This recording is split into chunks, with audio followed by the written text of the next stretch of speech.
Hello students, welcome to UPIC in online classes. How are you all? I hope that you are all well. जैसा कि बच्चों आप लोग जानते ही हैं, आपका पुराना टॉपिक में जो है हमने फिगर्स ऑफ स्पीच जो है स्टडी कराया था।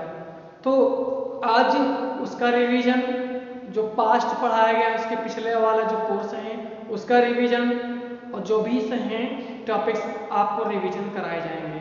तो चलो शुरुआत करते हैं आज टॉपिक्स की, जैसा कि देखते हैं। ठीक है, कल से आपका ट्रांसलेशन पढ़ाएंगे, आज रिवीजन का वीडियो रहेगा, कल से ट्रांसलेशन शुरुआत हो जाएगा। तो शुरुआत करते हैं पहले।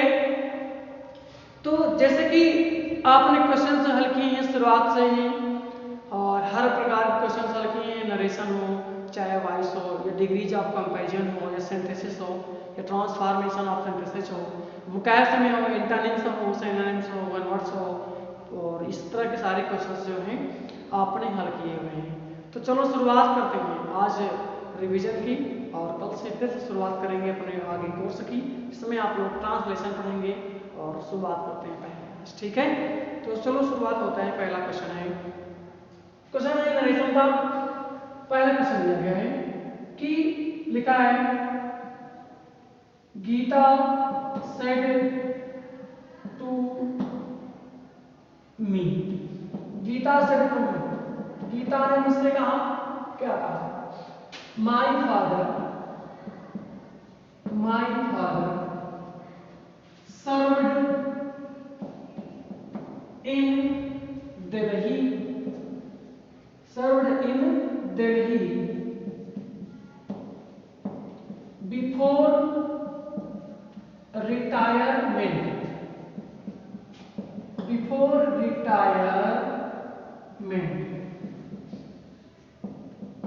क्वेश्चन है, गीता ने मुझसे कहा मेरे पिता दिल्ली में सेवानिवृत्त होने से पहले कार्य किया करते थे। ठीक है, सेवा करते थे। तो वाक्य अफर्मेटिव है, तो क्या करेंगे? सिर्फ स्थान पे टोल्ड और इनवर्ट काम हटाने के लिए दैट का यूज करते हैं हम लोग। तो शुरुआत करेंगे पहले क्वेश्चन की। तो गीता लिखा, लिख दीजिए। सिर्फ के स्थान पे लिखेंगे टोल्ड, तो लिखा हमने टोल्ड। आगे भी लिखा, लिख दीजिए। तो गीता टोल्ड मी। इनवर्टेड काम हटाने के लिए क्या होगा? दैट, तो लिखा हमने दैट।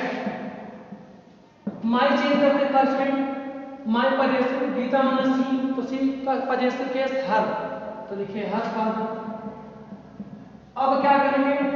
सर्वड, यानी सेकंड फॉर्म है, पास्ट इंडिफिनिट को चेंज करते हैं, पास्ट परफेक्ट है समय, तो क्या करेंगे? हैड लिखेंगे, फिर थर्ड फॉर्म होगा।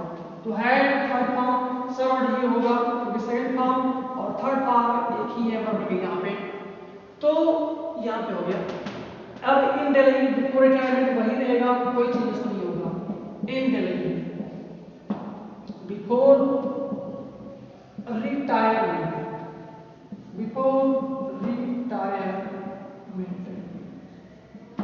क्वेश्चन था गीता टोल्ड मी दैट, माई को चेंज किया फर्स्ट पर्सन में हर, क्योंकि माई पजेसिव है तो सी का पजेसिव हर, फादर सेकंड फॉर्म को चेंज करेंगे हैड प्लस थर्ड फॉर्म, तो had third form served in Delhi before retirement, ये होगा इसका क्वेश्चन का आंसर। अब एक और क्वेश्चन लेते हैं यहाँ पे। क्वेश्चन जैसा लिखा है, the teacher said to me, the teacher said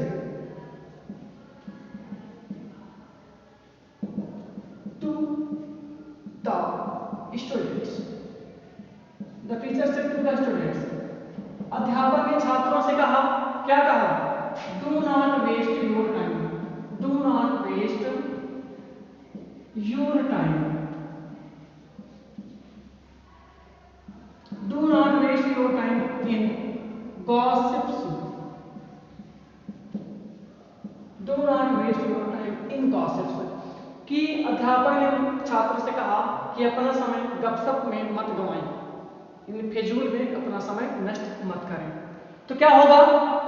do not से जब भी वाक्य शुरू होता है तो पहली बात तो इंपरेटिव सेंटेंस का वाक्य होता है, तो ऐसे कंडीशन में हम लोग सेड टू के स्थान पे या सेड के स्थान पे फॉरवर्ड का प्रयोग करते हैं, और इन्होंने कामा हटाने के लिए टू लगाते हैं, इसको ध्यान रखना है। और डू नॉट को लिखा जो होता है उसे हटा देते हैं। तो क्या करेंगे? द टीचर सेड टू के स्थान पे हमने क्या लिखा? forbade, तो the teacher forbade the students, the teacher forbade the students। इन्होंने काम हटाने के लिए टू लिखेंगे, डू नॉट हटा दीजिए। अब क्या बचा है, वेस्ट, वेस्ट लिखा। अब योर चेंज करेंगे सेकंड पर्सन में, क्योंकि योर पजेसिव है, स्टूडेंट्स हमारे बहुवचन है, तो देर का पजेसिव दियर हो जाएगा, दियर टाइम। इन लिखा लिख दिया, क्लासेस लिखा लिख दिया गया। तो ध्यान दीजिएगा, एक बार रिवाइज कराते हैं कि जब वाक्य डू नॉट शुरू होता है तो इंपरेटिव सेंटेंस का वाक्य होता है, तो ऐसी कंडीशन में सर हो या सर टू, उसके स्थान पे फॉरबेड का इस्तेमाल करते हैं। तो हमने लिखा the teacher forbade the students. इन्होंने काम हटाने के लिए टू लगाते हैं, लिख दिया हमने। अब डू नॉट को लिखा होगा तो हटा देंगे, इसे कट कर देंगे, क्योंकि साधारण वाक्य बन जाएगा, लिखेंगे। तो डू नॉट हटाया, वेस्ट लिखा लिख दिया। अब जो ये लिखा है योर, चेंज करेंगे सेकंड पर्सन में, योर पजेसिव है तो स्टूडेंट्स हमारे बहुवचन है, यानी दे का पजेसिव में देयर होगा, टाइम टाइम, इन क्लासेस जो लिखा था वही लिख दिया गया है। तो इस तरीके से क्वेश्चन जो है सॉल्व होता है। चलते हैं अगले क्वेश्चन की। अब आते हैं अगले क्वेश्चन में। अगले क्वेश्चन की बात करें तो यहाँ पे आपको ट्रांसफॉर्मेशन ऑफ सेंटेंसेस से क्वेश्चन मिलेंगे, और जो कि रिटन वर्क में दिया जाएगा, आपको पेपर में भी आता है, बोर्ड एग्जाम में भी आता है, किसी भी प्रकार का 4 टॉपिक्स होते हैं यहाँ पे ट्रांसफॉर्मेशन ऑफ सेंटेंसेस में। जैसे कि आपका है degrees of comparison, remove of to, passive voice and change the sentence. यहाँ पे ऐसे क्वेश्चन मिलते हैं आपको। तो पहला क्वेश्चन है पैसिव वॉइस, लिखा है द चिल्ड्रन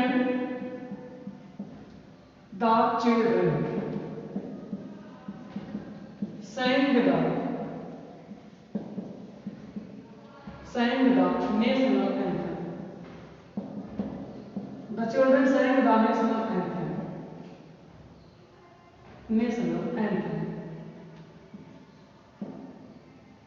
National anthem. इसका मतलब होता है राष्ट्रगान। इसको बनाना है पैसिव वॉइस, यानी पैसिव वॉइस में चेंज करना है इस क्वेश्चन को। पैसिव में जब बदलेंगे तो लिखा है question the children sang the national anthem, बच्चों ने राष्ट्रगान गाया। तो द चिल्ड्रन है सब्जेक्ट, sang है वर्ब की सेकंड फॉर्म, और द नेशनल एंथम जो है पूरा ऑब्जेक्ट बनेगा। तो इसको क्या करेंगे, ऑब्जेक्ट को शुरुआत में लाते हैं पैसिव वॉइस में, तो ये शुरू में आ जाएगा। द नेशनल एंथम शुरू में लिखा हमने द नेशनल एंथम। अब ध्यान दीजिए, वर्ब का जो सेकंड फॉर्म है वह पास्ट टेंस में लगता है। पास्ट टेंस में जब वाक्य होता है तो क्या करते हैं हम लोग, वाज और वर का प्रयोग सब्जेक्ट के अकॉर्डिंग करते हैं। तो यह यहाँ पे सिंगुलर है इसलिए वाज लगेगा, तो लिखा हमने वाज। थर्ड फॉर्म लिखेंगे sang का सिंग sang संग हो जाएगा, ये थर्ड फॉर्म हमारा संग होगा। अब इसके बाद लिखेंगे बाय, और द चिल्ड्रन जो लिखा है वो हमारा बनेगा ऑब्जेक्ट, सब्जेक्ट से चेंज होगा, द चिल्ड्रन लिखेंगे अंत। तो इस प्रकार से क्वेश्चन हल हुआ। तो द नेशनल एंथम शुरू में लिखा, ऑब्जेक्ट को बनाया सब्जेक्ट हमने, पास्ट टेंस में था, यानी वर्ब की सेकंड फॉर्म था, पास्ट टेंस में गया तो वाज वर्ब का प्रयोग होगा, इसके अकॉर्डिंग से बढ़ के वाज लगेगा। थर्ड फॉर्म sang का संग होगा, अब इसके बाद लिखेंगे बाय, तो द चिल्ड्रन कहा जाएगा, अंत में जाएगा। ठीक है, तो ये क्वेश्चन हल होता है इस प्रकार से। चलते हैं अगले क्वेश्चन की ओर। अगला क्वेश्चन दिया गया है डिग्रीज ऑफ कंपैरिजन से, तो लिखा है Radha is the most beautiful girl.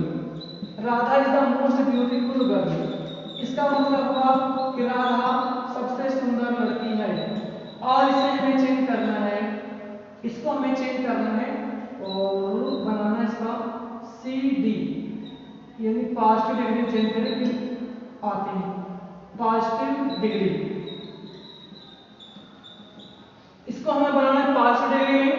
हमने आपको बताया था कि अगर सुपरलेटिव डिग्री से पॉजिटिव डिग्री में बदलते हैं तो सबसे पहले नो अदर का प्रयोग करते हैं।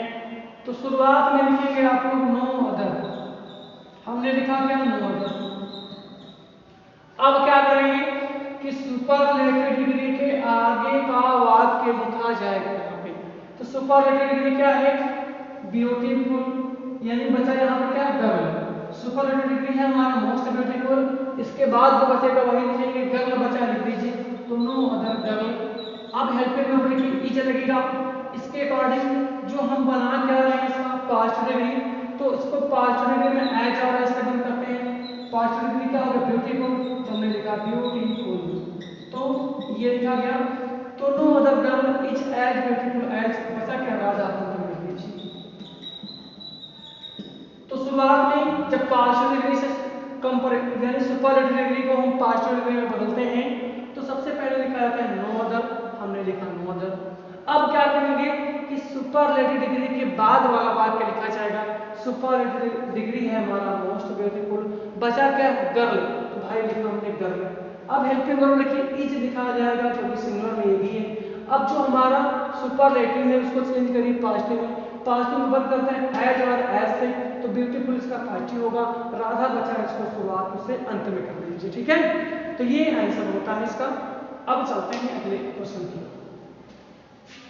अगला क्वेश्चन दिया गया है कि आपको चेंज इनटू सिंपल सेंटेंस करना है, यानी ये क्वेश्चन को हमें सिंपल सेंटेंस में बदलना है। तो आते हैं सिंपल सेंटेंस में, देखते हैं किस प्रकार के क्वेश्चन यहाँ पे आपको दिए जाते हैं। तो पहला क्वेश्चन दिया गया है कि I saw a man. He was blind.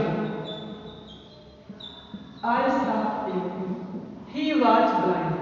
Change करना है सिंपल सेंटेंस, चेंज करना है इसको सिंपल सेंटेंस में, यानी क्वेश्चन को सिंपल करना है, पहले से सिंपल है और इसको सिंपल करना है। तो क्वेश्चन कह रहा है कि I saw a man, मैंने एक आदमी देखा, he was blind, वह अंधा था। तो अगर इसको एक लाइन में बोला जाए, आपसे कहो इसको एक लाइन में जरा चेंज करके दिखाइए, तो आप ये बोलोगे ना कि I saw a blind man, मैंने एक अंधा आदमी देखा। तो क्या हो जाएगा?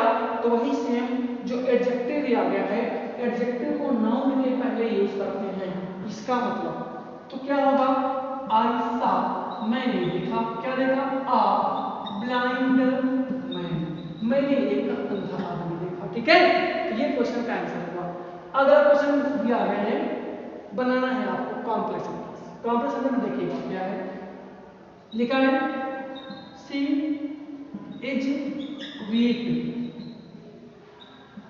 इन study, she is weak in study, she can not pass. इसको बनाना है कॉम्प्लेक्स सेंटेंस, यानी इस क्वेश्चन को हमें चेंज करना है कॉम्प्लेक्स सेंटेंस में। लिखा सी इज वीक इन स्टडी, वह पढ़ाई में कमजोर है। सी कैन नॉट पास, वह पास नहीं हो सकती है।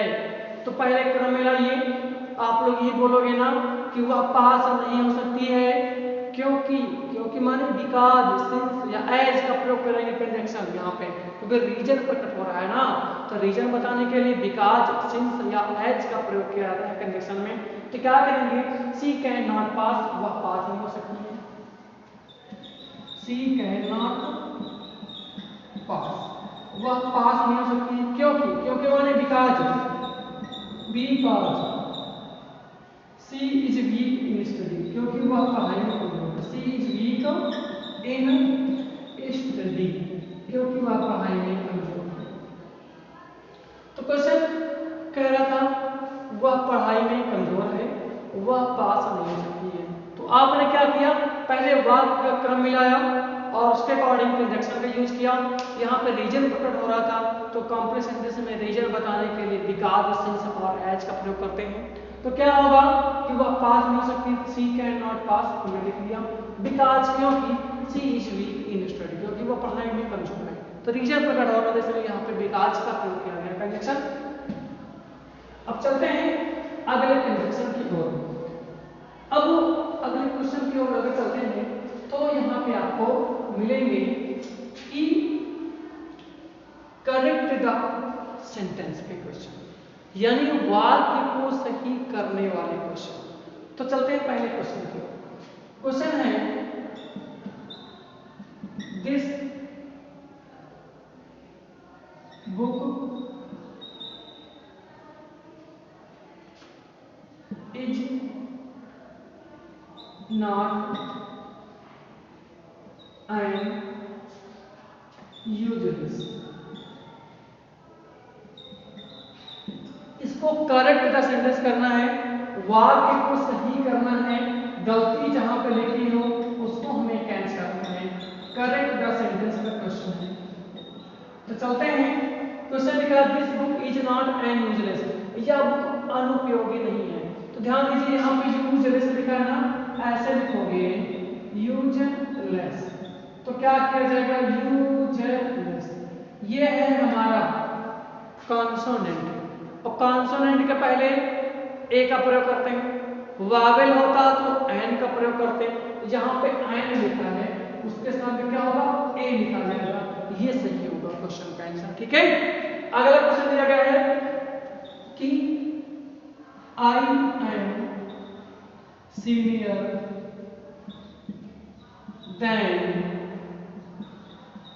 यू। करेक्ट द सेंटेंस करना, इसको भी सही करना है, गलती जहां पर लिखी इसको कैसे करना है। तो हमने आपको बताया था कि junior, senior, superior, exterior, ulterior, prior, prefer के साथ देन के स्थान पर टू का प्रयोग किया जाता है। तो ये गलती है यहाँ पर, ये होगा देन के स्थान पे टू लगेगा, देन गलत है। तो इस प्रकार के क्वेश्चन से यहाँ पे जो आपको करेक्ट द सेंटेंस में देखने के लिए मिलेंगे। तो इसी के साथ बच्चों ये टॉपिक होता है, फिर मिलेंगे एक नए वीडियोस में नए टॉपिक के साथ। तब तक के लिए सी यू लेटर।